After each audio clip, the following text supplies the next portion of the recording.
మన భావితరాల భవిష్యత్తు, మన రాష్ట్రము భవిష్యత్తు బాగుండాలంటే మళ్ళీ చంద్రబాబు ముఖ్యమంత్రి కావాలంటే నగరంలోని 51వ డివిజన్ నక్కలోల సెంటర్, 53వ డివిజన్ వారాది సెంటర్ పలు ప్రాంతాల్లో ఊరు నారాయణ సతీమణి రమాదేవి ఎన్నికల ప్రచారం నిర్వహించారు. ప్రతి ఇంటికి వెళ్లి కరపత్రాలు పంపిణీ చేసి మే 13 జరుగునున్న సార్వత్రిక ఎన్నికల్లో విపిఆర్ గారిని మరియు నారాయణని నిలపాలని అభ్యర్థించారు. వెళ్ళి తెలుగుదేశం తరపున పోటీ చేస్తున్న ఎమ్మెల్యే అభ్యర్థిగా పొంగూరు నారాయణ గారిని, అదేవిధంగా ఎంపీ అభ్యర్థిగా వేమిరెడ్డి ప్రభాకర్ రెడ్డి గారిని వారి యొక్క అమూల్యమైన ఓటు సైకిల్ గుర్తుకు వేసి వాళ్ళిద్దరినీ గెలిపించమని ప్రతి ఒక్కరిని కోరుతూ ముందుకు వెళ్ళటం జరుగుతోంది.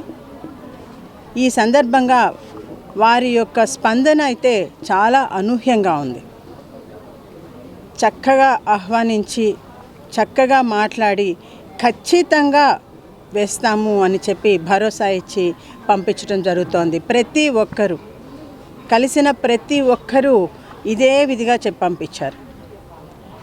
ఈ సందర్భంగా ఒకటి మనము మేనిఫెస్టోలో ఇచ్చిన విషయాల్ని గుర్తు చేసుకోవాలి. బీసీలకి, ఎస్సీలకి, ఎస్టీలకి బాబుగారు ప్రత్యేకించి 50 సంవత్సరములు దాటిన వారికి 4000 పెన్షను ఇస్తాము అని చెప్పి వాళ్ళకి కూడా వర్తింపజేస్తాము అని చెప్పి భరోసా ఇవ్వటం జరిగింది. మేనిఫెస్టోలో ఆ విధంగా రూపొందించడం జరిగింది. అంతేకాకుండా బీసీల యొక్క సంక్షేమానికి సప్లాన్కి మొత్తము 1,50,000 కోట్లు వాటికి నిధులు వాటికి సమకూర్చి వాటిని వారి యొక్క అభివృద్ధికి వారికి చేకూరుస్తామని చెప్పడం జరిగింది. ఇదే విధంగా ఎస్సీ, ఎస్టీ, మైనార్టీస్ కూడాను ఇదే రకంగా వారి యొక్క అభివృద్ధికి తోడ్పడతాము అని చెప్పి భరోసా ఇవ్వటం జరిగింది. ప్రత్యేకించి క్రిస్టియన్స్కి వారి యొక్క శ్మశాన వాటికలకి స్థలాలని కేటాయిస్తాము అని చెప్పటం జరిగింది. ఇంతేకాకుండా జెరూసలం యాత్రకి వారికి సాయం చేస్తాము అన్న భరోసా కూడా ఇవ్వటం జరిగింది.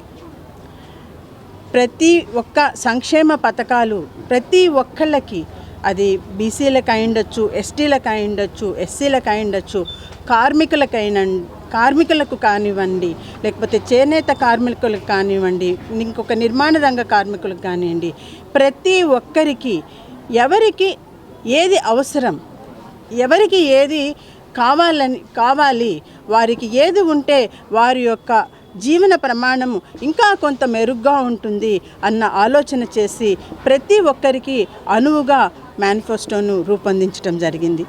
అది ప్రజలకు కూడా ప్రతి ఒక్కరికి అర్థమైంది. మా కోసం చంద్రబాబు నాయుడు గారు ఇవన్నీ చేస్తున్నారు.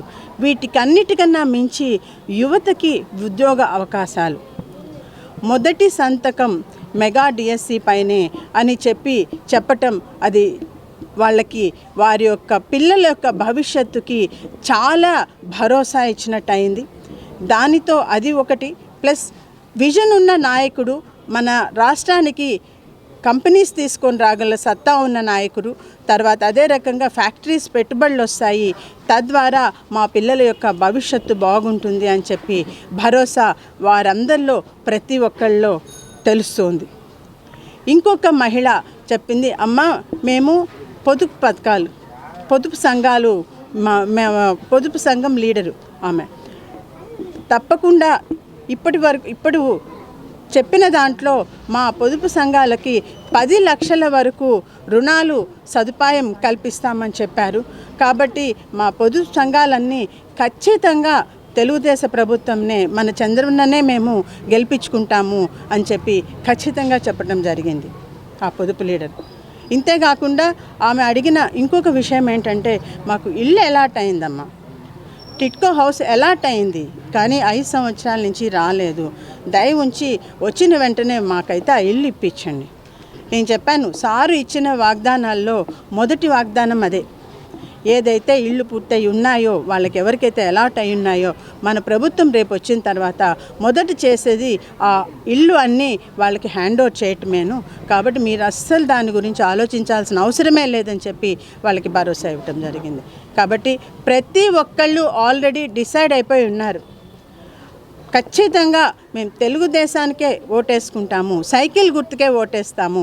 తద్వారా ఎమ్మెల్యేగా పొంగూరు నారాయణ గారినే మేము బలపరుస్తాము, నారాయణ గారినే గెలిపించుకుంటాము, వేమిరెడ్డి ప్రభాకర్ రెడ్డి గారినే గెలిపించుకుంటాము. తద్వారా రాష్ట్ర నిధుల నుంచి నారాయణ గారు పెట్టుబడులు తీసుకొని వచ్చి నెల్లూరుని అభివృద్ధి చేస్తారు. అంతేకాకుండా వేమిరెడ్డి ప్రభాకర్ రెడ్డి గారు కేంద్ర నిధుల నుంచి నెల్లూరుకి నిధులను తీసుకొని వచ్చి ఇద్దరూ కలిసి, నారాయణ గారు వేమిరెడ్డి ప్రభాకర్ రెడ్డి గారు కలిసి నెల్లూరుని స్మార్ట్ సిటీగా తీర్చిదిద్దుతారు అన్న నమ్మకము, విశ్వాసము మాకు ఉంది అని చెప్పి ప్రజలు ఈరోజు చెప్తున్నారు. ఖచ్చితంగా తెలుగుదేశం పార్టీకే ఓటేస్తామంటున్నారు, సైకిల్ గుర్తుకే ఓటేస్తామన్నారు. 2 ఎమ్మెల్యే ఎంపీ అభ్యర్థిగా ఇద్దరిని గెలిపించుకొని మా అభివృద్ధికి మేము చేసుకుంటున్నాము అని భరోసా ఇచ్చారు. వారందరి యొక్క నమ్మకానికి, భరోసాకి నా హృదయపూర్వకమైన ధన్యవాదాలు.